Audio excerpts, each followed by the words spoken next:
মাযহাব আসলে ইসলামকে বিভক্ত করেনি, বরং মাযহাব ইসলামকে অনেকগুলো ভাগে ভাগ হওয়া থেকে বাঁচিয়েছে। ফলে কেমন যেন আল্লাহ তাআলার এটা একটা বিশেষ রহস্য বা কুদরত যে তিনি ৪টা মাযহাবের মাধ্যমে আল্লাহ রাসূল সাল্লাল্লাহু আলাইহি ওয়াসাল্লামের পক্ষ থেকে প্রমাণিত যত ধরনের আমল হতে পারে এটা ঘুরিয়ে ফিরিয়ে সারা বিশ্বে আমল করাচ্ছে। আসসালামু আলাইকুম ওয়া রাহমাতুল্লাহি ওয়া বারাকাতুহু। নাহমাদুহু ওয়া নুসাল্লি আলা রাসূলিহিল কারীম। আম্মা বা'দু ফাআউযু বিল্লাহি মিনাশ শাইতানির রাজীম। বিসমিল্লাহির রহমানির রহিম। সম্মানিত দিনী ভাই এবং বোনেরা, আজকে আমরা মাযহাব নিয়ে আলোচনা করব। আমাদের এই আলোচনাটিতে আমরা প্রায় 10টি পয়েন্টে কথা বলবো ইনশাআল্লাহ।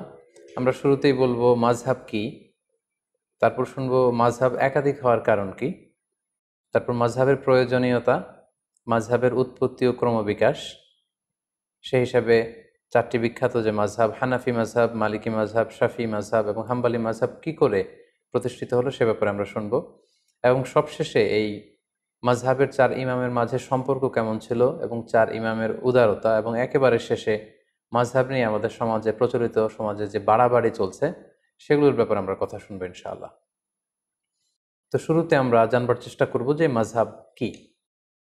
আমরা জানি যে মাযহাব এটা হচ্ছে আরবি শব্দ। এই মাযহাব শব্দের অর্থ হচ্ছে পথ বা মত কিংবা অভিমত, অর্থাৎ ইমামদের গবেষণালব্ধ যে মতামত বা অভিমত, এটাকে আরবিতে মাযহাব বলা হয়। ইংরেজিতে যেটাকে বলে স্কুল অফ থট।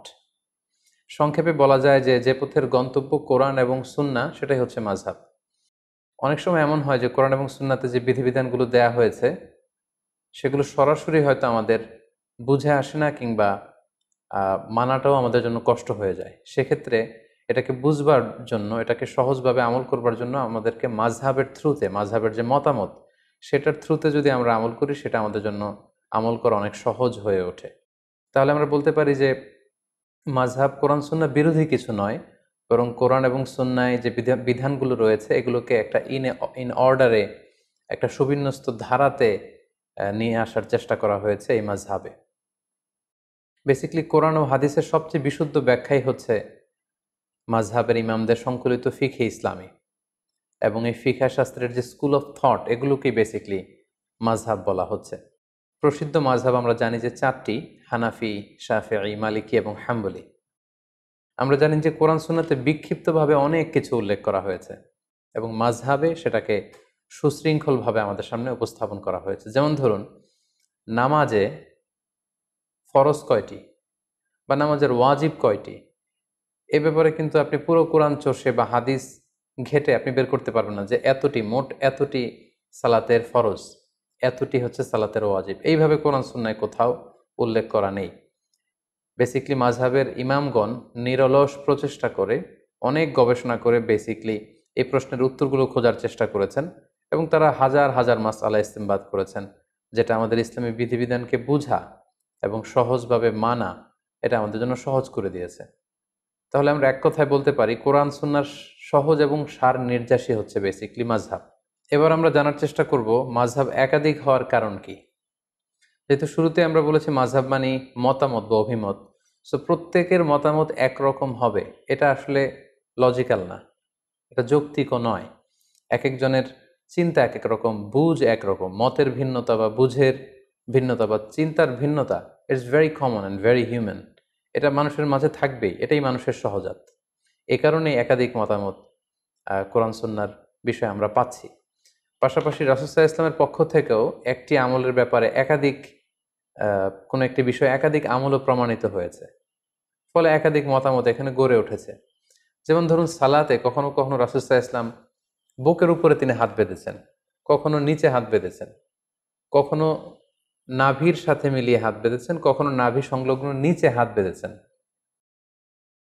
তো কোনো কোনো সাহাবা ওনার রাসূল সাল্লাল্লাহু আলাইহি ওয়াসাল্লামের কাছ থেকে বুকের উপরে যে হাত বাঁধার হাদিসটি সেটি গ্রহণ করেছে।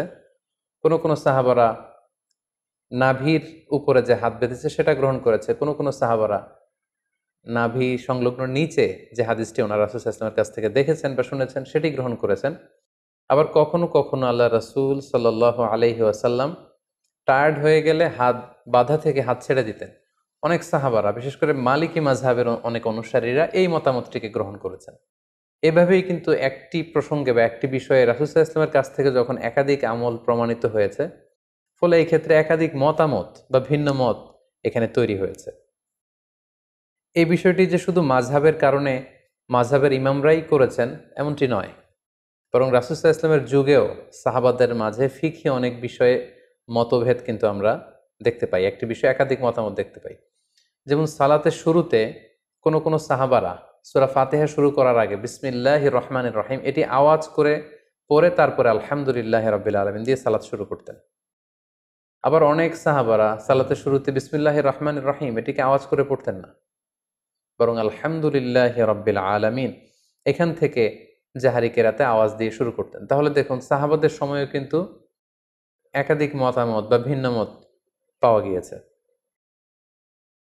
সাহাবীদের সময়কালে যে কোনো বিষয়ে একাধিক মতামত পাওয়া যেত, এক্ষেত্রে আমরা সহিহ বুখারীর একটি বিখ্যাত হাদিস উল্লেখ করতে পারি, যেখানে আহজাবের যুদ্ধের প্রসঙ্গটা এসেছে এবং আহজাবের যুদ্ধে যখন মুসলমানরা জয়লাভ করলো, আল্লাহ রাসূল সাল্লাল্লাহু আলাইহি ওয়াসাল্লাম আহজাবের ওই প্রান্ত থেকে বা খন্দকের প্রান্ত থেকে মদিনায় ফিরে আসার প্ল্যান করছিলেন। জিবরাইল আলাইহিস সালাম এসে বললেন, ইয়া রাসূলুল্লাহ, আপনারা তলোয়ার নামিয়ে ফেলেছেন, আমরা তো নামাইনি। আল্লাহ তাআলা আদেশ দিয়েছেন যে বনু কুরাইজাতে অভিযান পরিচালনা করতে হবে, আপনি মদিনাতে যাবেন না, বরং বনু কুরাইজার দিকে যান। একথা শুনে আল্লাহ রাসূল সাল্লাল্লাহু আলাইহি ওয়াসাল্লাম সাহাবাদেরকে বললেন, তোমরা সবাই ডিরেক্টলি এখান থেকে বনু কুরাইজার দিকে চলে যাবে। ভাষ্যটি ছিল এমন, লা ইউসাল্লিয়ান্না আহাদুন আল আসরা ইল্লা ফি বানি কুরাইজা, মানে তোমরা কেউই কিন্তু পথিমধ্যে আসর পড়বে না, বরং বনি কুরাইজায় পৌঁছে তারপরে আসরের সালাত পড়বে। আল্লাহ রাসূল সাল্লাল্লাহু আলাইহি ওয়াসাল্লামের কমান্ডের সাথে সাথে সবাই, বনু কুরাইজা হচ্ছে মদিনা থেকে বেশ দূরে ইহুদিদের একটা দুর্গ ছিল, সেখানে ইহুদি কমিউনিটি সেখানে থাকতো। রাসূল সাল্লাল্লাহু আলাইহি ওয়াসাল্লাম বললেন, আসরের নামাজ তোমরা বনু কুরাইজায় পৌঁছে তারপরে পড়বে। সাহাবারা চলতে আরম্ভ করলেন। পথিমধ্যে আসরের ওয়াক্ত হয়ে গেল। সাহাবাদের মধ্যে একদল ভাবলেন যে আসরের ওয়াক্ত যেহেতু হয়েছে আমরা এখানেই পড়ে ফেলবো। ওনারা বললেন যে রাসূল সাল্লাল্লাহু আলাইহি ওয়াসাল্লাম এই কথাটা দিয়ে বোঝাতে চেয়েছেন যে তোমরা এমনভাবে দ্রুত যাবে যাতে বনু কুরাইজায় যে আসরের সময় হয়, ফলে ওখানে আসর পড়বে। কিন্তু যেহেতু আমাদের লেট হয়ে গিয়েছে, ফলে আমরা আসরের সময় হওয়ার সাথে সাথে পথিমধ্যেই পড়ে ফেলবো। ওনারা এই চিন্তা থেকে মাঝপথে আসর পড়ে ফেললেন। আর কিছু কিছু সাহাবারা বললেন, না, রাসূল সাল্লাল্লাহু আলাইহি ওয়াসাল্লাম যে কমান্ড আমাদেরকে করেছেন সেটা হচ্ছে বনু কুরাইজায় না পৌঁছে আসরের সালাত পড়া যাবে না, এটা যত দেরি হোক, যদি আসরের নামাজ কাজাও হয়ে যায়, ফাউতও হয়ে যায়, আমরা প্রতিমধ্যে পড়তে পারবো না, কারণ রাসূল সাল্লাল্লাহু আলাইহি ওয়াসাল্লাম বনু কুরাইজায় পৌঁছার পরে, ওখানে অ্যারাইভ করার পরে আমাদেরকে সালাত পড়তে বলেছেন। ওনারা বাকিদের সাথে মাঝপথে সালাত না পড়ে বনু কুরাইজায় চলে গেলেন এবং তারা বনু কুরাইজাতে পৌঁছে তারপরে সালাত পড়লেন। তাহলে দেখেন আল্লাহ রাসূল সাল্লাল্লাহু আলাইহি ওয়াসাল্লামের এক নির্দেশনা, একটি কমান্ড থেকে সাহাবাদের মধ্যে এক গ্রুপ একভাবে বিষয়টি বুঝলো, আরেক গ্রুপ ঠিক তার উল্টোটি 180 ডিগ্রি অ্যাঙ্গেল বিপরীতে যেয়ে তারা বুঝলো। এবং পরবর্তীতে আল্লাহ রাসূল সাল্লাল্লাহু আলাইহি ওয়াসাল্লাম যখন বনু কুরাইজায় উপস্থিত হলেন, ওনার কাছে বিষয়টি পেশ করা হলো যে আপনার এই কমান্ড শুনে, নির্দেশনা শুনে কিছু সাহাবা পথিমধ্যে নামাজ পড়েছে, কিছু সাহাবা বনু কুরাইজায় এসে পড়েছে। রাসূল সাল্লাল্লাহু আলাইহি ওয়াসাল্লাম কাউকে কিছু বললেন না। রাসূল সাল্লাল্লাহু আলাইহি ওয়াসাল্লাম বললেন, ইটস ওকে, ঠিক আছে, সমস্যা নেই। তো এই দুইটি মতামতের মধ্যে কোনোটা যদি ভুল হতো, তাহলে রাসূল সাল্লাল্লাহু আলাইহি ওয়াসাল্লাম চুপ করে বসে থাকতেন না। কারণ নবীদের বৈশিষ্ট্য হচ্ছে তারা যদি কোথাও ভুলভাল কিছু দেখতে পান, শরীয়ত বিরোধী কিছু দেখতে পান, ওনারা এটাকে শুধরে দেন। রাসূল সাল্লাল্লাহু আলাইহি ওয়াসাল্লাম কিছুই বললেন না, তার মানে বোঝা গেল দুটিই ঠিক ছিল। কোনো একটি বিষয়ে একাধিক জিনিস যে হক হতে পারে, বনু কুরাইজার এই ঘটনাটাই তার প্রমাণ বহন করে। অর্থাৎ সব বিষয়ে হক কেবলমাত্র একটি, এটা নাও হতে পারে। কখনো কখনো একাধিক বিষয়ে হক হতে পারে। যেমন আপনি যদি বুকের উপরে হাত বাঁধেন, আপনার এটা বলার সুযোগ নেই যে যারা নাভির নিচে হাত বাঁধে তাদের সালাত হচ্ছে না, তারা বাতিল, এটা বলার সুযোগ নেই। আবার যারা নাভির নিচে সালাতে হাত বাঁধছেন, তারা আপনারা কখনোই বলতে পারবেন না যে যারা বুকের উপরে বাঁধে তাদের সালাত হচ্ছে না, এটা বাতিল না। তার মানে কোনো কোনো বিষয়ে এমনও হয়, একাধিক বিষয় হক হতে পারে। যেমন সালাতের বুকে হাত বাঁধার ক্ষেত্রে বুকের উপরের এটাও ঠিক আছে, মাঝখানেও ঠিক আছে, নাভি সংলগ্ন নিচেও ঠিক আছে, প্রয়োজনে কারো যদি কষ্ট হয় হাত যদি সে ছেড়ে দেয় সেটাও ঠিক আছে। অনেকে বলে যে এটাও ঠিক ওইটাও ঠিক, এটা কেমন করে হয়? তাদের জন্য এই হাদিসটা একটা বড় ধরনের দলিল যে কোনো বিষয়ে একাধিক মতামত হক হতে পারে, একাধিক মতামতই সহি হতে পারে।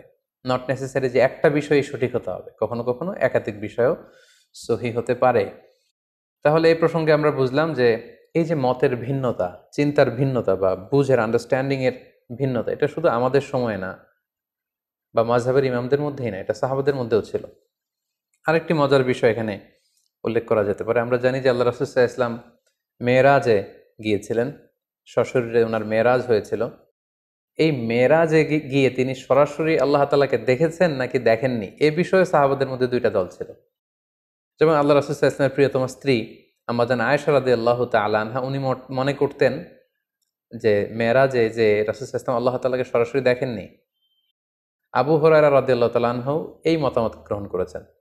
অন্যদিকে আব্দুল্লাহ ইবনে আব্বাস রাদিয়াল্লাহু তাআলা আনহুর মতো সাহাবী, আনাস রাদিয়াল্লাহু তাআলা আনহুর মতো সাহাবী, উনারা মনে করতেন যে রাসূল সাল্লাল্লাহু আলাইহি ওয়াসাল্লাম সরাসরি মেরাজের রাতে আল্লাহ তাআলাকে দেখেছেন। তাহলে দেখেন, প্রত্যেকেই জলিল কদর সাহাবী, অনেক মর্যাদাবান সাহাবী। তাদের কেউ মনে করেছেন সরাসরি আল্লাহর সাথে সাক্ষাৎ হয়েছে, আবার কেউ মনে করেছেন সরাসরি সাক্ষাৎ হয়নি। সো এই যে মতের ভিন্নতা, এটা খুবই স্বাভাবিক একটা বিষয়। এবং আল্লাহ রাসূল সাল্লাল্লাহু আলাইহি ওয়াসাল্লামের সময় যে সাহাবারা ছিল, ওনাদের মধ্যেও বিভিন্ন মাসআলাতে, ফিকহি মাসআলাতে মতামতের ভিন্নতা ছিল। সবাই যে এক মতের উপর ঐক্যবদ্ধ ছিলেন ব্যাপারটি এমন নয়। ফলে যে সাহাবী যে আমলের ক্ষেত্রে রাসূল সাল্লাল্লাহু আলাইহি ওয়াসাল্লামের কাছ থেকে যেই পদ্ধতিতে শিখেছেন, তিনি সেটা প্র্যাকটিস করেছেন। ওনার ছাত্ররা তাবিঈরা সেটা প্র্যাকটিস করেছেন, তৎপরবর্তীতে তাবিঈরা সেটা প্র্যাকটিস করেছেন। এভাবে বিভিন্ন ধরনের প্র্যাকটিসের কারণে রাসূল সাল্লাল্লাহু আলাইহি ওয়াসাল্লামের কাছ থেকে একাধিক আমল নানাভাবে প্রমাণিত হওয়ার কারণে মতামতের ভিন্নতা পাওয়া গিয়েছে। ফলে মাযহাব একাধিক হয়েছে। এখানে অনেকে প্রশ্ন করতে পারেন যে তাহলে মাযহাব ৩টি হয়নি কেন বা ৫টি হয়নি কেন? মাযহাব ৪টিতে সীমাবদ্ধ থাকলো কেন? এর উত্তর আমরা বলতে চাই যে ৪ মাযহাবের যে ৪ জন ইমাম, ওনাদের যে উসুল বা কওয়ায়েদ, ওনাদের যে মাযহাবের রুলস অ্যান্ড রেগুলেশন, এগুলো যতটা সুবিন্যস্তভাবে গ্রন্থাকারে সংরক্ষিত হয়েছে, অন্যান্য কোনো ইমামের মতামতগুলো এরকম সুবিন্যস্তভাবে গ্রন্থাকারে সংরক্ষিত হয়নি। ওনারা ছাড়াও আরও অনেক বড় বড় ইমাম ছিলেন, ওনাদেরও মাযহাব ছিল, কিন্তু ওই সমস্ত ইমামদের অনুসারী গড়ে ওঠেনি, ফলোয়ার গড়ে ওঠেনি, যেমনটি ৪ মাযহাবের ৪ জন বড় ইমামের ক্ষেত্রে গড়ে উঠেছে। ফলে ওনাদের এই ৪ জনের মাযহাব গোটা বিশ্বব্যাপী সমাদৃত হয়েছে। বাকি ইমামদের যে মাযহাব, সেগুলো পৃথিবীতে আর টিকে থাকেনি। এজন্যই একাধিক মাযহাব পৃথিবীতে প্রচলিত হয়েছে এবং সেটি ৪টি মাযহাবে সীমাবদ্ধ রয়েছে। সম্মানিত শুধু এ পর্যায়ে আমরা জানব মাযহাবের প্রয়োজনীয়তা কি, সরাসরি কোরআন সুন্নাহ থেকে আমল করলে সমস্যা কোথায়, মাযহাব ছাড়া যদি কোরআন মানি হাদিস মানি সমস্যা কোথায়, এ প্রশ্ন অনেকে করে থাকেন। তাই এ পর্যায়ে আমরা কেন মাযহাবের প্রয়োজন সেটা আমরা বলবো। এক্ষেত্রে আমি একটু উদাহরণ দিয়ে প্রায় বলে থাকি যে কোরআন সুন্নাহ হচ্ছে 24 ক্যারেটের গোল্ডের মতো, অর্থাৎ দ্য ফাইনেস্ট গোল্ড, 24 ক্যারেটের যে সোনা সেটা। আর মাযহাব হচ্ছে খাদের মতো। আমরা জানি যে 24 ক্যারেটের ফাইনেস্ট গোল্ড দিয়ে জুয়েলারি বানানো যায় না, অলংকার বানানো যায় না। আপনি যদি 24 ক্যারেটের স্বর্ণ দিয়ে অলংকার বানিয়ে দেহে পড়তে চান, তাহলে সেখানে খাদ মেশাতে হবে। অর্থাৎ সরাসরি কোরআন সুন্নাহর বিষয়গুলো অনেকের পক্ষে বুঝা, আমল করা, এটা তার জন্য সহজ নাও হতে পারে। সেক্ষেত্রে তার জন্য মাযহাবের প্রয়োজন, যেটা হচ্ছে খাদ। এই খাদটা আমাদের উদ্দেশ্য না, উদ্দেশ্য হচ্ছে কোরআন সুন্নাহ, উদ্দেশ্য হচ্ছে গোল্ড। কিন্তু ওই গোল্ড যদি আমাদেরকে অর্নামেন্টস বানিয়ে কিংবা জুয়েলারি বানিয়ে আমরা যদি গলায় পড়তে চাই, আমরা যদি ব্যবহার করতে চাই, তাহলে সেখানে খাদ মেশাতে হবে। অনুরূপভাবে কোরআন সুন্নাহকে সহজভাবে বুঝতে হলে সেখানে মাযহাবের প্রয়োজন হবে। অনেকে বলে থাকেন যে আমি কোনো মাযহাব মানি না, বরং আমি লা মাযহাবী, অর্থাৎ কোনো মাযহাবকে আমি গ্রহণ করি না। যারা কোনো মাযহাব মানেন না বলেন, তারা যেটার উপর আমল করেন সেটাও কোনো না কোনো মাযহাবের সাথে মিলে যায়। মাযহাবের বাইরে যে আসলে কোরআন সুন্নাহকে মানা সম্ভব না। ফলে এই উদাহরণটি দিয়ে খুব সহজে বোঝানো যাচ্ছে যে কোরআন সুন্নাহ হচ্ছে 24 ক্যারেটের গোল্ড আর মাযহাব হচ্ছে খাদ। এই গোল্ডটাকে গহনা বানিয়ে গলায় পরার জন্য এই খাদের প্রয়োজন, কারণ খাদ না মেশালে এটাকে বাঁকা করা যায় না, গোল্ডটাকে ডিজাইন করা যায় না, শেপ দেয়া যায় না। পাশাপাশি অনেকে মনে করে থাকেন যে মাযহাবের কারণে ইসলাম বিভক্ত হয়ে গিয়েছে। অনেকে বলেন যে একটা মাযহাব থাকলেই তো ভালো হতো, এখানে 4টা হলো কেন? এটা তো ইসলামকে বিভক্ত করেছে। এই কথাটিও আসলে ঠিক নয়। আসলে বাস্তবতা হচ্ছে একেবারে উল্টো। মাযহাব আসলে ইসলামকে বিভক্ত করেনি, বরং মাযহাব ইসলামকে অনেকগুলো ভাগে ভাগ হওয়া থেকে বাঁচিয়েছে। অর্থাৎ অনেকগুলো ভাগে বিভক্ত না করে এটাকে মাত্র 4টা ভাগে ভাগ করেছে। যেমন উদাহরণস্বরূপ যদি আমি বলি, আল আজহার বিশ্ববিদ্যালয় থেকে যারা গ্র্যাজুয়েশন করে পাশ করে তাদেরকে আজহার থেকে একটা টাইটেল দেয়া হয়, সেটা হচ্ছে আজহারি। আমি নিজেও যেহেতু ব্যক্তিগতভাবে আল আজহার থেকে পড়াশোনা করেছি, ফলে আমিও আমার নামের শেষে এই টাইটেলটি যুক্ত করে থাকি। তো বাংলাদেশে আপনারা অনেকেই দেখবেন যে যারা আল আজহার বিশ্ববিদ্যালয় থেকে পড়াশোনা করেছে ওনারা ওনাদের নামের শেষে এই আজহারি শব্দটি যুক্ত করে। তো এই আজহারি বানানটি অনেকে অনেকভাবে লিখে থাকে। কেউ আজহারি বানানে বর্গীয় জ দিয়ে আজহারি লিখে, কেউ অন্তঃস্থ জ দিয়ে লিখে, কেউ আবার আজহারি বানানে রয়ের সাথে হ্রস্ব ইকার যুক্ত করে দেয়, কেউ দীর্ঘ ইকার দিয়ে লিখে, আবার অনেকে আজহারি শব্দের আগে আল যুক্ত করে দেয়, ফলে আল আজহারি। এইভাবে যদি আপনি খেয়াল করেন প্রায় 8টি বানানে আজহারি শব্দটা কিন্তু লেখা সম্ভব।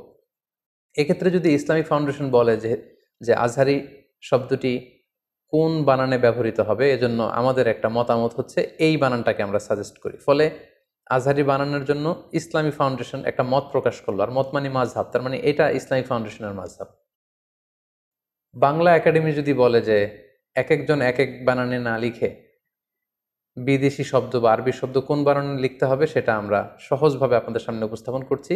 আমাদের চিন্তা মতে এই বানানটি হচ্ছে সবচেয়ে ভ্যালিড, সবচেয়ে যুক্তিযুক্ত। তাহলে আজহারি বানানের ক্ষেত্রে বাংলা একাডেমি একটি মতামত পেশ করলো, এটা হচ্ছে বাংলা একাডেমির মাযহাব। অথবা প্রথম আলো যদি বলে যে আমরা সব বানানকে সহজভাবে নতুনভাবে উপস্থাপনের চেষ্টা করছি, আমরা সাজেস্ট করি যে আজহারি বানানটা এইভাবে হলে ভালো হয়, ওনারা একটা মতামত দিলেন, তাহলে এটা হচ্ছে প্রথম আলোর মাযহাব। তাহলে দেখুন এই 3টি মাযহাব থাকার কারণে আজহারি বানান লিখতে যেয়ে যে 8টি মতামত পাওয়ার সুযোগ আছে, বা 8ভাবে 8জন আজহারি শব্দটি লিখতে পারে, সেটা এখন কমে 3টা মাযহাব বা 3টা মতামতে চলে আসলো। এবং আসলে কোনো জিনিসকে একাডেমিক ওয়েতে যদি আমাদের লিখতে হয়, বলতে হয়, জানতে হয়, তখন একটা সিস্টেমেটিক ওয়ে কিন্তু ফলো করতে হয়। মাযহাব বেসিক্যালি এই কাজটাই করেছে। কোরআন সুন্নাহ কিভাবে আমরা কোরআন সুন্নাহর বিধানগুলো মানবো, এটাকে সোসাইটিতে অ্যাপ্লাই করব, সেক্ষেত্রে অনেক অনেক বিভক্তিকে অল্প কিছু বিভক্তিতে নিয়ে এসেছে এই মাযহাব। ফলে মাযহাবের মাধ্যমে বেসিক্যালি আল্লাহ তাআলা ইসলামকে শতদা বিভক্ত হওয়া থেকে বাঁচিয়েছে। অর্থাৎ অনেকগুলো বিভক্তি কমিয়ে মাযহাব মূলত বিভক্তিটাকে একেবারে কম করে নিয়ে এসেছে। অর্থাৎ 10টা 15টা বিভক্তি হওয়ার চেয়ে মাযহাব এখন 4টা ভাগে বিভক্ত হয়ে বিভক্তিকে কমিয়ে এনেছে। সো মাযহাব ইসলামকে ভাগ করেছে, এই কথাটি আসলে কোনোভাবেই শুদ্ধ নয়। পাশাপাশি মাযহাব থাকার আরেকটা উপকারিতা হচ্ছে এখানে সহজতা বা প্রশস্ততা আছে। কোনো কারণে কোনো ইমামের মাযহাবের সংকীর্ণতার কারণে যদি সেটা মানতে কারোর জন্য কঠিন হয়ে যায়, ফলে শারঈ দলিলের আলোকে অন্য ইমামের মাযহাবের যে সহজতা বা প্রশস্ততা, এটা চাইলে কেউ গ্রহণ করতে পারে। সো এটা আমাদের জন্য সুবিধা। তাহলে আমরা বলতে পারি মাযহাব কিন্তু আমাদেরকে ফ্লেক্সিবিলিটি দিয়েছে, অপশন দিয়েছে। আমরা কে না অপশন পছন্দ করি। লেটসে যদি বলা হয় যে এই 10তলা বিল্ডিংটিতে ওঠার জন্য শুধু সিঁড়ি আছে, সিঁড়ি ছাড়া অন্যভাবে ওঠার সুযোগ নেই, সেটা অনেকের জন্য কঠিন হতে পারে। কিন্তু যদি বলা হয় এই 10তলা বিল্ডিং এর একেবারে 10ম তলায় ওঠার জন্য সিঁড়ির ব্যবস্থাপনাও থাকবে, আবার এক পাশে লিফট থাকবে, আবার আরেক পাশে এসকেলেটরও থাকবে, সো 3টা অপশন দিলে কিন্তু আমাদের জন্য সুবিধা। যিনি সিঁড়ি বেয়ে উঠতে পারবে তিনি সিঁড়ি বেয়ে উঠলো, যার হয়তো পায়ে ব্যথা সমস্যা তিনি লিফটে চড়ে উঠলো, অথবা কেউ যদি এসকেলেটর ইউজ করতে চায় তাহলে তিনি এসকেলেটর দিয়ে উঠলেন। তার মানে মাযহাবের এই একাধিক অপশন বা ফ্লেক্সিবিলিটি থাকার কারণে এটা ইসলামকে বুঝা মানা আমাদের জন্য আরো সহজ করে দিয়েছে। ধরুন যে ঢাকা থেকে চট্টগ্রামে যাওয়ার জন্য যদি শুধু বাস দিয়ে যাওয়ার সুযোগ থাকে, এটা সহজ, নাকি চট্টগ্রামে বাস দিয়ে যাওয়া যাবে, ট্রেন দিয়ে যাওয়া যাবে, প্লেন দিয়ে যাওয়া যাবে, কোনটা সহজ? অর্থাৎ আমাদেরকে যদি অপশন দেওয়া হয় সেটা সহজ, then we can choose any of the option. যার তাড়াতাড়ি ঢাকা থেকে চট্টগ্রাম পৌঁছতে হবে তিনি প্লেন দিয়ে যেতে পারেন, যিনি ট্রেনে চড়তে পছন্দ করেন তিনি ট্রেন দিয়ে যেতে পারেন, আবার যিনি বাসে ভ্রমণকে প্রেফার করেন তিনি কিন্তু চাইলে বাসে যেতে পারেন। তাহলে এক্ষেত্রে আমরা বুঝলাম মাযহাবের একাধিক মতামত থাকার কারণে ইসলামটাকে পালন করা আমাদের জন্য সহজ হয়েছে। উই গট সাম অপশনস, এবং এটা অনেকটা ফ্লেক্সিবিলিটি দিয়েছে আমাদেরকে। পাশাপাশি এই মাযহাবের মাধ্যমে আল্লাহ রাসূল সাল্লাল্লাহু আলাইহি ওয়াসাল্লামের পক্ষ থেকে প্রমাণিত যতগুলো আমল পাওয়া যায় সবগুলোই কিন্তু ঘুরে ফিরে পালিত হচ্ছে। মাযহাব যদি একটি হতো তাহলে রাসূল সাল্লাল্লাহু আলাইহি ওয়াসাল্লামের এই সব ধরনের আমল এগুলো কিন্তু পালন করার সুযোগ হতো না। লেটস সে মাযহাব যদি একটা হতো যে শুধু বুকের উপরে হাত বাঁধতে হবে, তাহলে বুকের নিচে, নাভির উপরে, এই যে এতগুলো মতামত আল্লাহ রাসূল সাল্লাল্লাহু আলাইহি ওয়াসাল্লামের আমলের মধ্যে ছিল, এই আমলগুলো কিন্তু হারিয়ে যেত ইতিহাসের পাতায়, আর থাকতো না। ফলে কেমন যেন আল্লাহ তাআলার এটা একটা বিশেষ রহস্য বা কুদরত যে তিনি 4টা মাযহাবের মাধ্যমে আল্লাহ রাসূল সাল্লাল্লাহু আলাইহি ওয়াসাল্লামের পক্ষ থেকে প্রমাণিত যত ধরনের আমল হতে পারে এটা ঘুরিয়ে ফিরিয়ে সারা বিশ্বে আমল করাচ্ছেন। আমরা যখন মসজিদুল হারামে সালাত পড়ি, কেউ বুকের উপরে বাঁধে, কেউ নাভির নিচে বাঁধে, কেউ বাঁধেই না, কেউ মালিকি মাযহাবের, কেউ শাফিঈ মাযহাবের, কেউ হাম্বলি মাযহাবের, আমরা হানাফি মাযহাবের। ফলে রাসূল সাল্লাল্লাহু আলাইহি ওয়াসাল্লামের সবগুলো আমল ঘুরে ফিরে চর্চা হচ্ছে গোটা বিশ্বব্যাপী। মাযহাব যদি 4টা না হতো, একাধিক মাযহাব যদি প্রতিষ্ঠিত না হতো, তখন কিন্তু এটা করার সুযোগ হতো না। ফলে আমরা বলতে পারি যে এই মাযহাবগুলো ইসলামকে চমৎকারভাবে গোটা বিশ্বে সংরক্ষণ করেছে। তাই মাযহাবের কোনো আমল নিয়ে একে অপরকে কিন্তু ঠাট্টা বিদ্রূপ করা উচিত না। কারণ রাসূল সাল্লাল্লাহু আলাইহি ওয়াসাল্লামের কোনো না কোনো পদ্ধতি বা বর্ণনা কোনো না কোনো মাযহাব গ্রহণ করেছে। ফলে আমি যদি কোনো মাযহাবকে নিয়ে ঠাট্টা করি, তাহলে এটা কেমন যেন রাসূল সাল্লাল্লাহু আলাইহি ওয়াসাল্লাম থেকে প্রমাণিত কোনো আমলকেই ঠাট্টা করলাম। আমরা বাংলাদেশে প্রায়ই দেখি যে আমরা নিচে হাত বাঁধি, তো যে উপরে হাত বাঁধে এটাকে বিভিন্ন মাহফিলে বা বিভিন্ন আলোচনায় ব্যঙ্গ করে দেখানো হয়। আমরা হানাফি মাযহাবে রুকুতে ওঠার সময়, সেজদা যাওয়ার সময় এরকম হাত উঠানো, যেটাকে রফউল ইয়াদাইন বলে, এটা আমরা করি না। কিন্তু যারা করে অনেক সময় তাদেরকে এরকম ঠাট্টা করা হয়। তো আপনি যদি মাযহাবের পক্ষের লোক হয়ে থাকেন, আপনি যদি ওই আমলগুলোকে ঠাট্টা করেন, তাহলে কেমন যেন আপনি মাযহাবের বিরোধিতা করলেন। কারণ আপনার মাযহাবে হয়তো এই আমলটি নেই, কিন্তু অন্য মাযহাবে কিন্তু অত্যন্ত ভাব গাম্ভীর্যতার সাথে, অত্যন্ত আবেগের সাথে রাসূল সাল্লাল্লাহু আলাইহি ওয়াসাল্লামের এই আমলটি পালন করা হচ্ছে। সো মাযহাবের কোনো আমলকে, আল্লাহ রাসূল সাল্লাল্লাহু আলাইহি ওয়াসাল্লাম থেকে প্রমাণিত কোনো আমলকে যদি আপনি ঠাট্টা করেন, অন্য কোনো মাযহাবকে যদি আমরা ঠাট্টা করি, তাহলে এটা কেমন যেন রাসূল সাল্লাল্লাহু আলাইহি ওয়াসাল্লামের আমল নিয়ে ঠাট্টা করার শামিল, যেটা অনেক বড় ধরনের একটি কবিরা গুনাহ। সো আমরা সহজে বলতে পারি যে 4 মাযহাব হলো 4টি নৌকার মতো। দৈনন্দিন জীবনে দিনের সাগর পাড়ি দিয়ে আল্লাহ পাকের সন্তুষ্টির বন্দরে ভিড়ার জন্য আমরা 4টি নৌকা দিয়ে বন্দরে ভিড়ার চেষ্টা করছি। তো সেক্ষেত্রে আমরা 4 নৌকার আরোহীরা যদি একে অন্যের সাথে পারস্পরিক ধাক্কাধাক্কি বা ঠুকোঠুকিতে লিপ্ত হই, তাহলে হয়তো আমাদের সাগরে পড়ে হাবুডুবু খেতে হবে। আল্লাহ সন্তুষ্টির বন্দরে হয়তো ভিড়া আমাদের জন্য কঠিন হয়ে যাবে। মাযহাব নিয়ে একে অপরের প্রতি অশ্রদ্ধা, সহিংসতা কিংবা বিতর্ক বা সংঘাতের ব্যাপারটি ঠিক এমনই। সো আমরা বলতে পারি যে মাযহাব ইসলাম পালনকে আমাদের কাছে আরো সহজ করে তুলেছে। এরপর যে আমরা মাযহাবের উৎপত্তি বা ক্রমবিকাশ নিয়ে আলোচনা করবো ইনশাআল্লাহ। আমরা জানি যে প্রসিদ্ধ মাযহাব হচ্ছে 4টি: হানাফি, মালিকি, শাফিঈ এবং হাম্বলি। সর্বপ্রথম যে মাযহাবটি প্রতিষ্ঠা লাভ করেছে সেটি হচ্ছে হানাফি মাযহাব, এবং সেটি ইরাকে প্রতিষ্ঠা লাভ করেছে। আমরা জানি যে ওমরে ফারুক রাদিয়াল্লাহু তাআলা আনহু যখন মুসলিম বিশ্বের খলিফা, তখন 16 হিজরিতে তিনি ইরাক জয় করেন। তখন ইরাকের কুফা নগরীকে তিনি মুসলিম উম্মার একটি প্রাদেশিক শহর, প্রশাসনিক শহর হিসেবে তিনি ঘোষণা দেন, এবং সেই কুফা নগরীতে যেই মুসলিম উম্মা আছে তাদেরকে কোরআন সুন্নাহ শিক্ষা দেওয়ার জন্য আল্লাহ রাসূল সাল্লাল্লাহু আলাইহি ওয়াসাল্লামের একজন প্রিয় সাহাবী আব্দুল্লাহ ইবনে মাসউদ রাদিয়াল্লাহু তাআলা আনহুকে তিনি মদিনা থেকে অ্যাজ অ্যান অ্যাম্বাসেডর কুফাতে তিনি প্রেরণ করেন, এবং তিনি বলেন যে আপনি কুফায় যে দিন প্রচার করেন। ওমর ফারুকের নির্দেশনা অনুযায়ী আব্দুল্লাহ ইবনে মাসউদ রাদিয়াল্লাহু তাআলা আনহু মদিনা থেকে কুফায় চলে গেলেন। দীর্ঘদিন তিনি কুফার অধিবাসীদেরকে কোরআন সুন্নাহর বাণী তিনি প্রচার করলেন। ওনার ইন্তেকালের পরে এই দায়িত্ব চলে আসে ওনার ছাত্র আলকামা রহিমাহুল্লাহর উপর। তিনি তখন কুফাতে কোরআন সুন্নাহর তালিম, তাদরিস, টিচিং এই কাজটা করতেন। আলকামা আলাইহি রাহমা ওনার মৃত্যুর পরে ওনার ছাত্র ইব্রাহিম নাখাই, ওনারা সবাই তাবিঈ ছিলেন, উনি এই গুরুদায়িত্ব নিজের কাঁধে তুলে নেন, এবং তিনি কুফাতে কোরআন সুন্নাহর এই তালিম, তালকিন এবং তাদরিসের কাজ তিনি করতে আরম্ভ করেন। ইব্রাহিম নাখাইয়ের ইন্তেকালের পরে ওনার ছাত্র হাম্মাদ ইবনে আবি সুলাইমান, উনি সেখানে তাদরিস, টিচিং এবং কোরআন সুন্নাহর দাওয়াতের কাজ করতেন। হাম্মাদ ইবনে আবি সুলাইমান 120 হিজরিতে ইন্তেকাল করেন, এবং ওনার ইন্তেকালের পরে ওনার সবচাইতে যোগ্য ছাত্র ইমাম আবু হানিফা আলাইহি রাহমা 120 হিজরিতে কুফা নগরীতে ইসলাম প্রচারের দায়িত্ব ইমাম আবু হানিফার কাঁধে চলে আসে। উনি অত্যন্ত মেধাবী একজন মানুষ ছিলেন।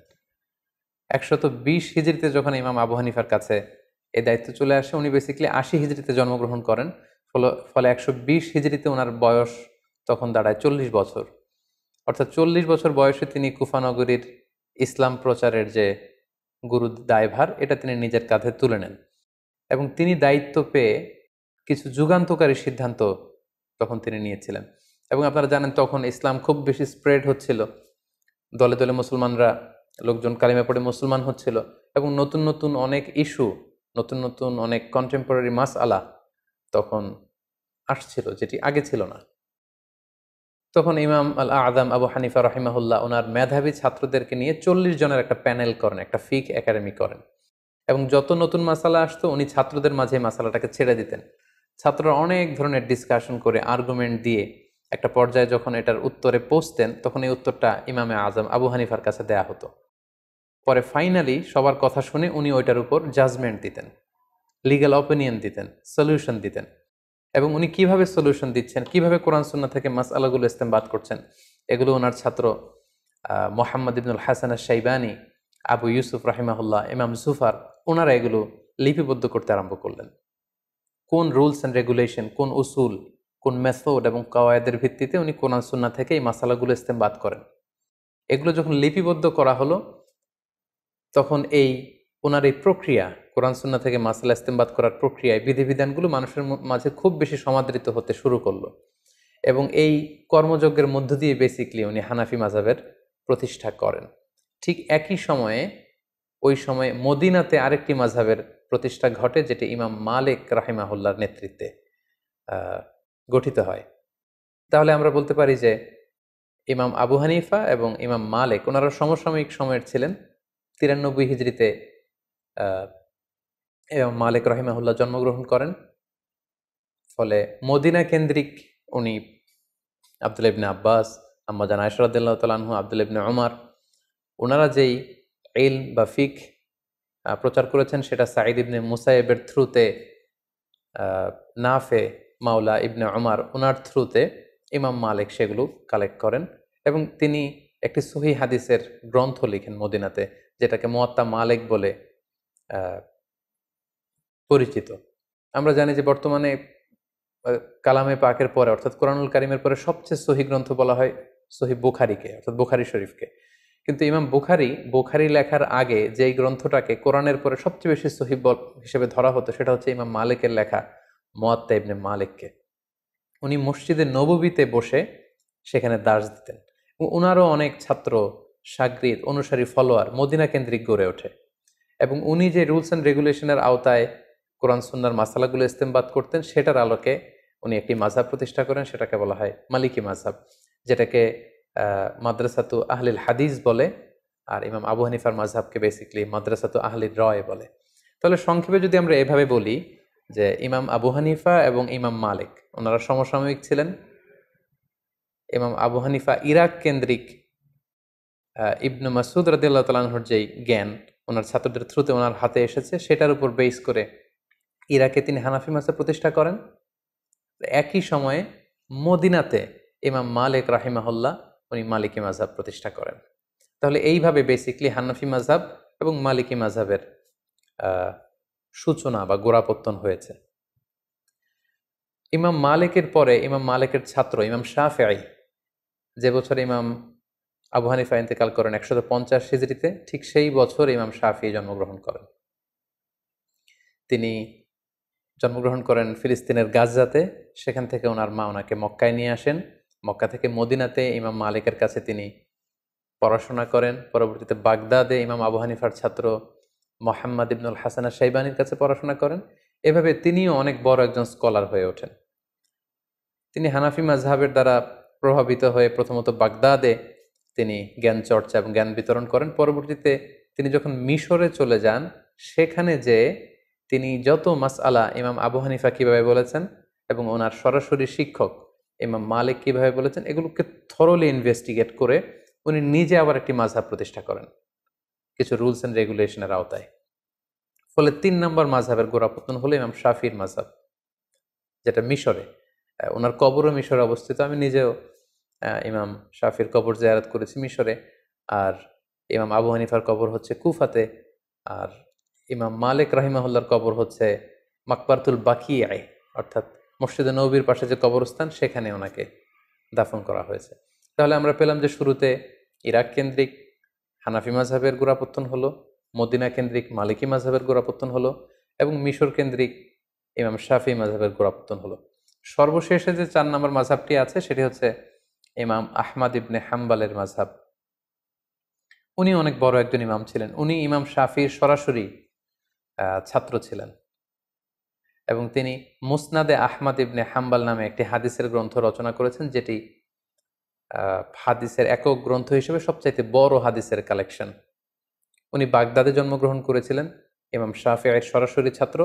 সর্বশেষে উনি আগের 3টি মাযহাবকে গবেষণা করে এবং নতুনভাবে ওনার গবেষণার যে রুলস অ্যান্ড রেগুলেশন সেগুলোর আলোকে উনি সর্বশেষ লেটেস্ট মাযহাবকে প্রতিষ্ঠা করলেন, সেটাকে হাম্বলি মাযহাব বলা হয়। এইভাবেই বেসিকলি মাযহাবের গোড়াপত্তন হয়। প্রথমে ইমাম আবু হানিফা হচ্ছেন এটার পায়োনিয়ার, তারপর ইমাম মালিকের নেতৃত্বে মালিকি মাযহাব, ইমাম শাফিঈর নেতৃত্বে শাফি মাযহাব এবং সর্বশেষে ইমাম আহমদ ইবনে হাম্বালের নেতৃত্বে হাম্বালি মাযহাবের গোড়াপত্তন হয়। এভাবেই 4টি মাযহাব গোটা বিশ্বে প্রসিদ্ধি লাভ করে এবং তালাক্কাতিল উম্মাহ হাযিহিল মাযাহিব আল আরবাআতা বিল কবুল ফি মাশারিকিল আরদি ওয়া মাগারিবিহা। গোটা বিশ্বের মুসলমানরা এই 4টি মাযহাবকে অত্যন্ত আন্তরিকতার সাথে গ্রহণ করে, কারণ গোটা বিশ্বের স্কলাররা ওনারা দেখেছেন যে এই 4 মাযহাবের 4 জন যে ইমাম ওনারা ছিলেন অত্যন্ত মুখলিস লোক, ইখলাসের মানদণ্ডে ওনারা উত্তীর্ণ ছিলেন, ইলমি যোগ্যতা ছিল অনেক বেশি পরিশ্রম করে ওনারা এমনভাবে কোরআন সুন্নাহ থেকে এই মাসআলাগুলো, লিগ্যাল অপিনিয়নগুলো বের করেছে যেটা আমাদের জন্য অনেক বড় একটা নেয়ামত। এবং ওনাদের এই কাজের মধ্য দিয়ে গোটা বিশ্বের মুসলিম উম্মার হৃদয়ে মণিকোঠায় ওনারা স্থান করে নিয়েছে। ফলে গোটা বিশ্বের আপনি মুসলিম রাষ্ট্রগুলোর দিকে যদি খেয়াল করেন তাহলে দেখবেন যে সবাই এই 4টি মাযহাবের কোনো না কোনো একটি মাযহাবকে ওনারা গ্রহণ করেছেন। আমাদের বাংলাদেশে হানাফি মাযহাবের প্রচলন, বাংলাদেশ, ভারত, পাকিস্তান, আফগানিস্তান, তুরস্ক, তারপর চীনের যে অংশে মুসলমানরা থাকে এবং রাশিয়ার যে অংশগুলো ভাগ হয়ে আলাদা আলাদা দেশ হয়েছে, যেমন তুর্কমেনিস্তান, তাজিকিস্তান, কিরগিজস্তান, এই সবগুলো দেশ এবং ইউরোপের কিছু দেশে হানাফি মাযহাব প্রসিদ্ধি লাভ করেছে। গোটা বিশ্বে যত মুসলমান আছে তাদের 1/3 হচ্ছে হানাফি মাযহাবের ফলোয়ার। এর অন্যতম কারণ হচ্ছে সর্বশেষ যে আমাদের আল খিলাফা আল ইসলামিয়া বা ইসলামী খেলাফত ছিল, সেটা ছিল উসমানী খেলাফত এবং ওনারা ওনাদের উসমানী খেলাফত প্রায় 600 বছর ব্যাপী শাসন করেছেন এবং ওনারা হানাফি মাযহাবের উপর প্রতিষ্ঠা ছিলেন। ফলে ওনাদের প্যাট্রনে এই হানাফি মাযহাবের প্রচার প্রসার গোটা বিশ্বব্যাপী এত বেড়েছে। আমরা যদি পরবর্তীতে মালিকি মাযহাবের দিকে খেয়াল করি, নর্থ আফ্রিকান যে কান্ট্রিগুলো আছে সেখানে মালিকি মাযহাব প্রসিদ্ধি লাভ করেছে। কুয়েতে, বাহরাইনে, দুবাইতে এবং সৌদি আরবের কিছু অঞ্চলে মালিকি মাযহাবের অনুসারী করে উঠেছে। শাফি মাযহাবের কথা যদি আমরা বলি, মিশরে সেটা আমরা দেখি যে মিশরের শাফি মাযহাবকে ফলো করা হয়। মালয়েশিয়াতে, ইন্দোনেশিয়াতে, শ্রীলঙ্কাতে, ইথিওপিয়া, সোমালিয়া এবং ইয়ামানে এই শাফি মাযহাবের অনুসারীদেরকে আমরা পাবো। সবশেষে যদি হাম্বালি মাযহাবের কথা বলি তাহলে আমরা দেখব যে সৌদি আরবের অধিকাংশ মানুষ হাম্বালি মাযহাবের অনুসারী, কাতারের লোকেরা হাম্বালি মাযহাবকে অনুসরণ করে, দুবাইয়ের কিছু স্টেটে। এইভাবে গোটা বিশ্বের মুসলমানেরা এই 4টি মাযহাবকে গ্রহণ করেছে এবং এই 4 জন মাযহাবের যে ইমাম ওনাদের সম্পর্কের দিকে যদি আমরা খেয়াল করি তাহলে দেখব যে ওনারা তো একে অপরের ছাত্র ছিলেন। ইমাম মালিক আলাইহি রাহমা, ওনার সরাসরি ছাত্র ছিলেন ইমাম শাফিঈ। ইমাম শাফিঈর সরাসরি ছাত্র ছিলেন ইমাম আহমদ ইবনে হাম্বাল। ইমাম আহমদ ইবনে হাম্বালের সরাসরি ছাত্র ছিলেন বেসিক্যালি ইমাম বুখারী, ইমাম মুসলিম, ইমাম আবু দাউদ সিজিস্তানি। সো ওনাদের মধ্যে সম্পর্কটা ছিল অত্যন্ত প্রগাঢ়, অত্যন্ত আন্তরিকতার সম্পর্ক, ছাত্র এবং শিক্ষকের সম্পর্ক। ওনারা একে অন্যের শুভাকাঙ্ক্ষী ছিলেন, একে অন্যের প্রতি সৌহার্দ্যপূর্ণ আচরণ করতেন এবং ওনারা যে কতটা বেশি উদার ছিলেন, ব্রড মাইন্ডেড ছিলেন, এটা আমরা ছোট্ট একটি ঘটনা থেকে বুঝতে পারবো। ইমাম শাফিঈ যখন একবার কুফাতে যান ভ্রমণ করতে, ইমাম মুহাম্মদ ইবনে হাসান আশ-শাইবানির আপ্যায়নে বা নিমন্ত্রণে তিনি যখন যান, তিনি বললেন যে আমি ইমাম আল আযম আবু হানিফা রাহিমাহুল্লাহর কবর জিয়ারত করব। কবর জিয়ারত করলেন। পাশে এক মসজিদে উনি যখন নামাজ পড়ছিলেন, আমরা জানি যে ইমাম শাফিঈ উনি রফউল ইয়াদাইনকে সমর্থন করেন। ওনার মাযহাবে রুকু থেকে ওঠার সময় এরকম হাত উঠানো, সিজদায় যাওয়ার আগে হাত উঠানো, সিজদা থেকে উঠে হাত উঠানো, এটাকে আরবিতে বলা হয় রফউল ইয়াদাইন। এটা হানাফি মাযহাবে নেই। আমরা যখন হানাফি মাযহাবের নিয়ম অনুযায়ী সালাত আদায় করে আমরা এভাবে হাত উঠাই না বারবার। কিন্তু ইমাম শাফি সালাত আদায় করার সময় রফুল ইয়াদাইন করতেন, এটা ছিল ওনার মাযহাব। কিন্তু কুফাতে ইমাম আবু হানিফার কবরের পাশে কোনো এক মসজিদে উনি যখন নামাজ পড়ছিলেন, উনি সেখানে এই রফুল ইয়াদাইনকে স্কিপ করলেন, তরক করলেন, উনি এটা করছিলেন না। রফুল ইয়াদাইন না করেই উনি হানাফি মাযহাবের মতো করে নামাজ পড়ছিলেন। সবাই তো অবাক, এত বড় ইমাম, ইমাম শাফিঈ, যার ব্যক্তিগত অভিমত হচ্ছে সালাতে এরকম রফুল ইয়াদাইন করতে হবে, এটা সুন্নাহ, কিন্তু উনি এটা না করে কেন আজকে এভাবে নামাজ পড়ছেন? নামাজ শেষে ইমাম মুহাম্মদ ইবনে হাসান আশ-শাইবানী জিজ্ঞেস করলেন যে আপনি কি আপনার রফুল ইয়াদাইনের যে অভিমত এটা থেকে সরে এসেছেন?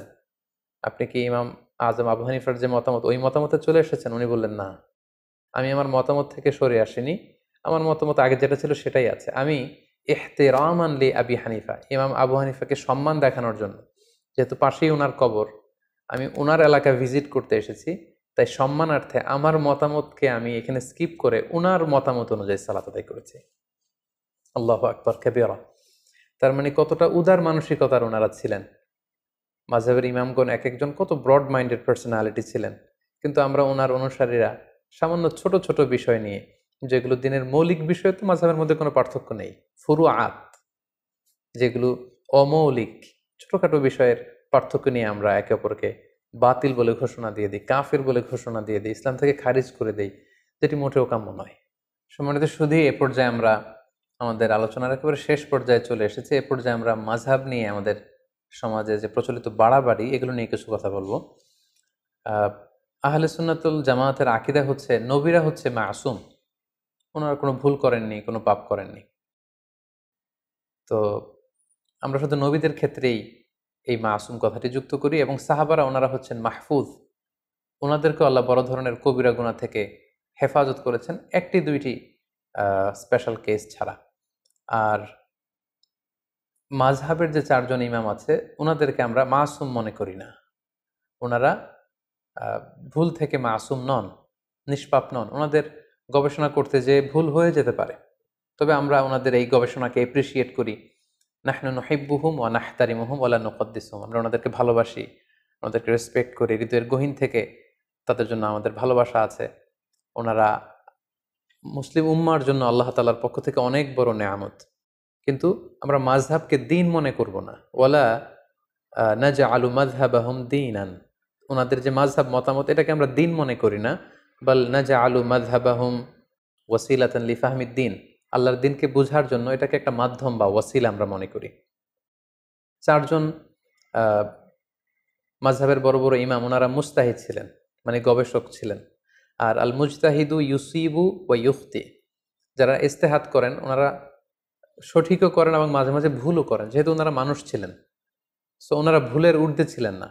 আর মুস্তাহিদদের ক্ষেত্রে কথা হচ্ছে যে মুস্তাহিদরা যদি ভুল করে তাহলে ওনাদেরকে একটি সওয়াব দেওয়া হয়, রিওয়ার্ড দেওয়া হয়, প্রতিদান দেওয়া হয়। আর যদি শুদ্ধ করে তাহলে ডবল রিওয়ার্ড দেওয়া হয়, মানে ডবল প্রতিদান বা সওয়াব ওনারা পান। আর যদি ওনারা ভুল করে থাকেন তাহলে কোনো গুনাহ হয় না, বরং একটি সওয়াব ওনারা পান। সো মুস্তাহিদ হিসেবে ওনাদের ভুল থাকাটা এটা অসম্ভব কিছু নয়, বরং প্রতিটি মাযহাবেই এমন কিছু মতামত রয়েছে যেগুলোর ব্যাপারে প্রশ্ন তুলবার যথেষ্ট সুযোগ রয়েছে। কোনো মাযহাব বা কোনো মতামতই কিন্তু ভুলের ঊর্ধ্বে নয়। এবং এজন্য ইমাম শাফি বলতেন যে রই সওয়াবুন ইয়াহতামিলুল খাতা, আমার যেটা মতামত এটাকে আমি শুদ্ধ মনে করি, তবে এটা ভুলও হতে পারে। আবার ওয়া রয়ু গায়রি খাতাউন ইয়াহতামিলুস সওয়াব, অন্য ব্যক্তি এই ব্যাপারে যে মতামত দিয়েছে সেটাকে আমি ভুল মনে করি, আমি পার্সোনালি ভুল মনে করি, কিন্তু সেটাও শুদ্ধ হতে পারে। সো ওনারা যদি ভুলও করে থাকেন এজন্য ওনারা জাযা পাবেন। তাই কোনো বিষয়ের দলিলের ভিত্তিতে যদি কোনো আলেম নিজ মাযহাবের সাথে ভিন্ন মত পোষণ করে, তখন তাকে আসলে বাতিল, গোমরা এগুলো বলা যাবে না, যেহেতু উনি দলিলের ভিত্তিতে অন্য একটা মতামত গ্রহণ করেছেন। যদিও আমরা হানাফি মাযহাবের, কিন্তু দলিলের ভিত্তিতে যদি আমরা কখনো পরিস্থিতির আলোকে অন্য কোনো মাযহাব বা মতামতকে গ্রহণ করে নেই, তাহলে কিন্তু আমাদের হানাফি মাযহাব কাটা যায় না। আপনি যদি খেয়াল করেন তাহলে দেখবেন যে হানাফি মাযহাবে আসরের ওয়াক্ত শুরু হয় অনেক দেরিতে, সেই হিসেবে শাফি মাযহাবে, হাম্বলি মাযহাবে অনেক আগে শুরু হয়ে যায়। হানাফি মাযহাবের নিয়ম হচ্ছে কোনো বস্তু মাটিতে গেড়ে দিলে দুপুরবেলা এটার মূল ছায়ার পরে যদি ডবল ছায়া পরিমাণ যখন দেখা যাবে তখন আসরের ওয়াক্ত শুরু হয়। অন্য মাযহাব অনুযায়ী মূল ছায়া ছাড়া একটা ছায়া যদি পাওয়া যায় আসর রক্ত শুরু হয়। লেটস সে আমরা এভাবে বলতে পারি যে মাগরিবের 1 ঘন্টা আগে হানাফি মাযহাব অনুযায়ী আসরের রক্ত শুরু হয়, শাফি বা হাম্বলি মাযহাবে প্রায় 2 ঘন্টা আগে আসরের রক্ত শুরু হয়। ফলে আমরা যখন সৌদি আরবে যাই, হজ উমরা করতে যাই, তখন মসজিদুল হারামে বা মসজিদে নববীতে বা সৌদি আরবের যে কোনো মসজিদে আসরের আজান কিন্তু শাফি মাযহাবের ওয়াক্ত অনুযায়ী হয়। এবং শাফি মাযহাবের অভিমত অনুযায়ী যখন আসরের ওয়াক্ত হয়, আজান হওয়ার সাথে সাথে কিন্তু আমরা মসজিদে যে শাফি ওয়াক্তে আসরের সালাত পড়ি, আমরা কিন্তু হানাফি ওয়াক্তে আসরের সালাত পড়ি না। তাই বলে আমাদের ওই সালাত কাটা যাবে, ওই সালাত আদায় হবে না, এমনকি আমরা কখনো মনে করি আমরা হজের যে দীর্ঘ লম্বা সফর, তখন তো আমরা মসজিদে নববীতে বা মসজিদুল হারামে শাফি ওয়াক্তে আসরের নামাজ পড়ি। তার মানে এই শাফি ওয়াক্তে যে আসরের সালাত পড়ছি এর পেছনে শক্ত দলিল আছে, এবং দলিলের ভিত্তিতে আমাদের মাযহাবের বাইরে যে অন্য কোনো মাযহাবের কোনো অভিমত বা মতামত আমল করলে এতে আমাদের মাযহাব চলে যায় না, বরং এটা হচ্ছে ফ্লেক্সিবিলিটি। দলিলের ভিত্তিতে প্রয়োজনে কোনো আলেম নিজ মাযহাবের বাইরে যেও অন্য মাযহাবের উপর আমল করতে পারেন। আমরা এই লকডাউনের সময়কালে ঈদের সালাতের প্রসঙ্গটা এখানে উল্লেখ করা যেতে পারে। হানাফি মাযহাব অনুযায়ী জুমার নামাজ, ঈদের নামাজ ঘরে পড়া যায় না, কিন্তু অন্যান্য মাযহাবের মতামত অনুযায়ী গোটা বিশ্বব্যাপী ফতোয়া দেয়া হয়েছিল যে ঈদের সালাত চাইলে 2-4 জন মিলে ঘরে পড়া যাবে।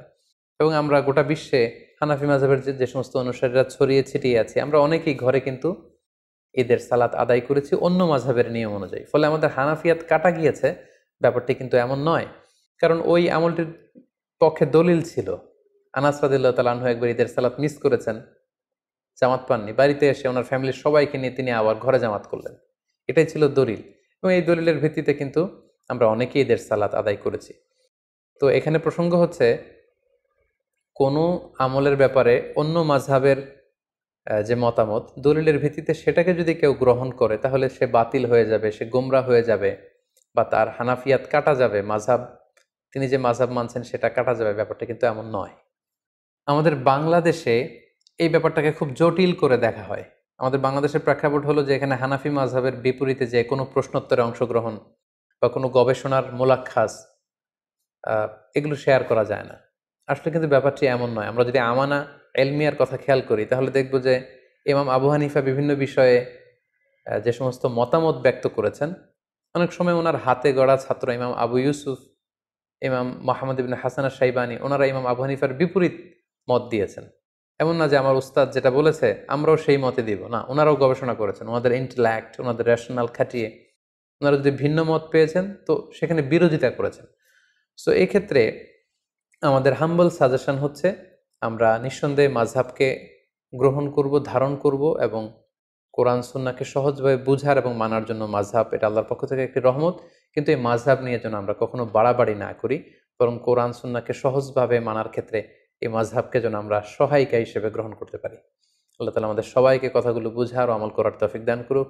হাযা মা ইনদি ওয়াল ইলমু ইনদাল্লাহ আলাইহি তাওয়াক্কালতু ওয়া ইলাইহি উনীব। ওয়াসসালামু আলাইকুম ওয়া রাহমাতুল্লাহি ওয়া বারাকাতুহু।